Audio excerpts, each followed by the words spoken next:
Bonsoir, Monsieur Anissé Kane. Bonsoir, Léla. Alors, la candidature du professeur Maurice Kamto, présentée par le Manidem, n'a donc pas été retenue par l'organe électoral. Première réaction du Manidem, la vôtre notamment. Ben, on s'y attendait, vous savez, on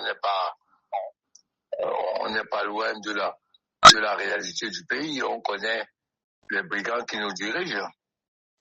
Vous avez refusé ce terme, mais je le confirme.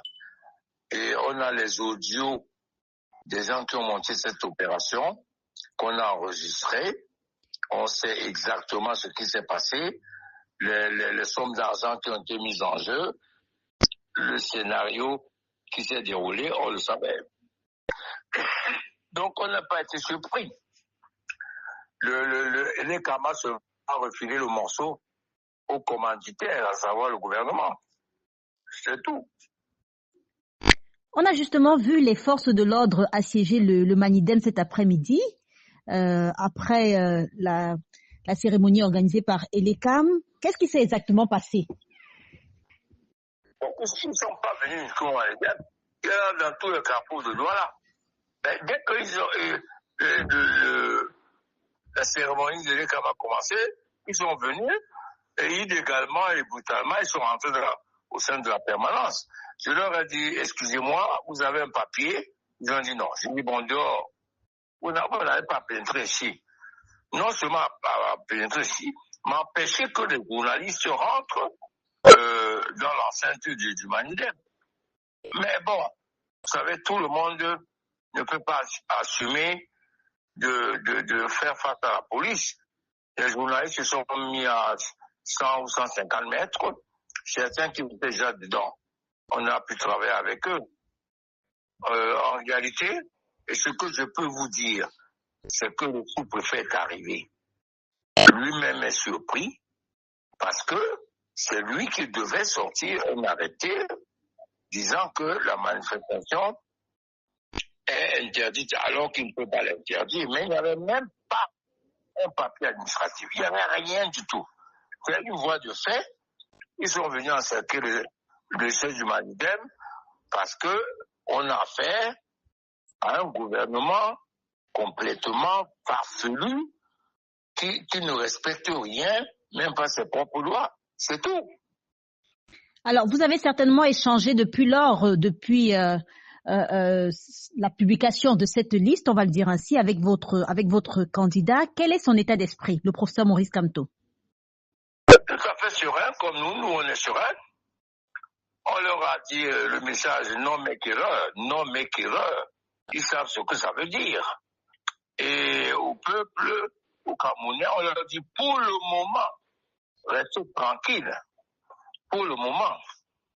Et à ceux que j'ai pu, avec lesquels j'ai pu converser, parce que j'ai quand même quelques entrées dans leur foutu gouvernement, je leur ai dit que les IPCistes sont dopés par l'intimidation et les brimades. Donc, ils sont en train de nous doper. Vous voyez? J'ai ajouté qu'il y a un proverbe chez nous, les Sawa, qui dit que le cadavre ne craint pas le cercueil, qui réfléchit. D'accord. Et monsieur Anissé Kane, dites-nous, est-ce que vous avez, depuis le 21 juillet, échangé avec Dieudonné Yebga, vu que le motif avancé pour rejeter la candidature de du professeur Maurice Kamto, c'est pluralité d'investiture? Non, il ne peut pas oser. Il a appelé un de nos camarades qui était chargé de le piéger. Et il lui a raconté tout le scénario. On a ça en audio, on va le faire écouter au Conseil constitutionnel. Il nous a dit combien il a reçu, qui l'a contacté, quel est le scénario, c'est celui-ci, qu'on va enlever les deux candidatures et que il reviendra au Conseil constitutionnel de trancher. Et qu'il avait même donné les raisons pour lesquelles il fait ça. Il dit que je suis les Bassa, moi c'est les Bassa, on dit que c'est pas vrai, que c'est des bastards. Quand on n'est pas content, on gâte tout. Et il va tout gâter. Tout ça, c'est enregistré. Je ne sais pas, il va se mettre après la séance du Conseil constitutionnel. On va tout mettre dehors.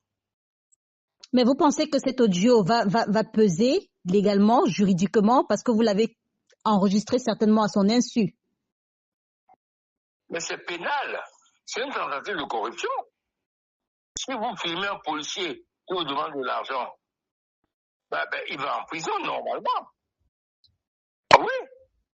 C'est une tentative de corruption et c'est puni par la loi. Alors, est-ce que le Conseil constitutionnel va entériner une décision qui vient d'une tentative de corruption? Bon, et puis le bouillon moulinet découvre, alors qu'on nous a changé le nom du président du Mandem dans son site, il découvre des jours plus tard que son site a été piraté. Vous savez, c'est cousu de fil blanc. Vous savez, il n'y a jamais de crime parfait. Comme ils étaient embrouillés, ils avaient pu mettre la tête, ils ont inventé des choses extrêmement légères. Voilà. Même à Tangadou, on va le poursuivre pour manipulation du site officiel de l'administration territoriale. On a d'autres chats à fouetter, mais on ne va pas les lâcher. Hein. On va pas les lâcher. Quel espoir fondez-vous en ce verdict désormais très attendu du Conseil constitutionnel? La loi donne justement 48 heures pour faire recours. Non, notre recours sera déposé très rapidement, ne vous en faites pas. Les avocats travaillent déjà dessus. Mais on leur dit, prenez vos responsabilités. Hein.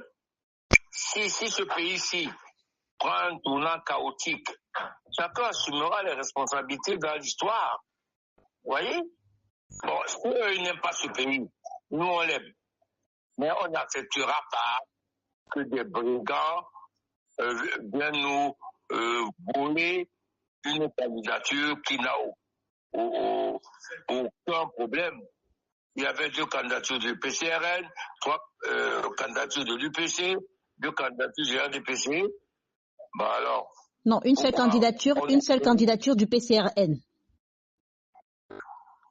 Il y en avait 2 déposées. 2 candidatures d'univers. Oui, allez-y. Oui, mais pourquoi Biya? On a retenu Biya.